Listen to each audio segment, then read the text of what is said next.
I'm going to talk to you about some of the basics of baseball and softball today. I've noticed that softball in particular has been pretty popular on journals here this spring. So I'm going to go over a few of the basics with you. First off, grips on a baseball versus grips on a softball. They're similar but not identical. You want to get what's called a cross seam or four seam grip. So what that looks like is on a baseball, thumb right about there, pressure point for your fingers. And that's the correct grip for a baseball to throw it. The correct grip for a softball is almost the same, except for since the ball is so much bigger, you're going to slide a third finger on it and it'll match up a little better right along this part of the seam on a softball. So baseball grip, softball grip, because the ball is so much bigger. And that is the general grip. It's called a cross seam or four seam grip. Now throwing this thing, I'm going to show you left-handed because I'm left-handed. I'll switch around and show you right-handed as well.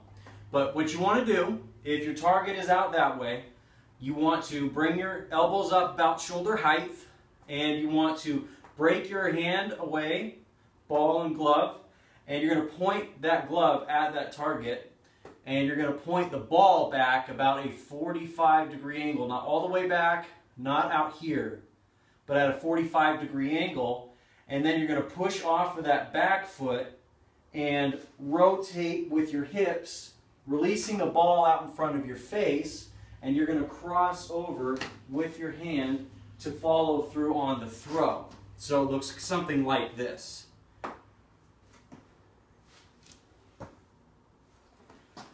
From the right side, something like this.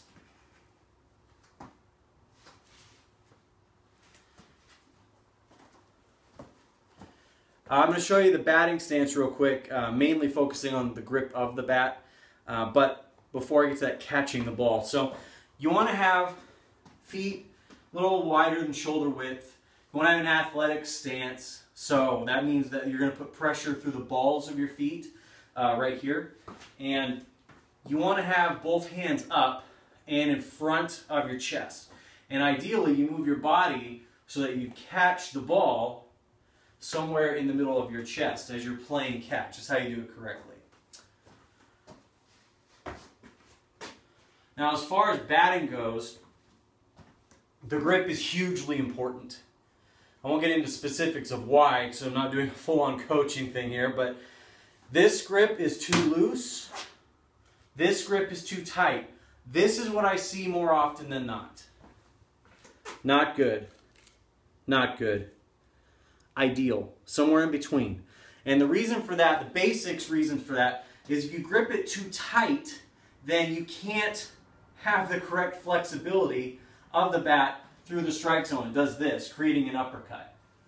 If it's too loose, you don't get the correct power with your wrists at the point of contact. But if you have your hands correctly around the bat, you have a somewhat even weight distribution between both feet, and as the pitch comes in, you load. This is called loading, stepping front forward, loading up power on your back leg, and then you transfer that power from your back leg through your hips and then to and through the ball. And that's how you swing a bat. So if you're going to the batting cages with your friends or just feel like playing catch in the park because the weather's so nice, hopefully that will help you guys out as far as doing it correctly so that you can be really good at it and enjoy it.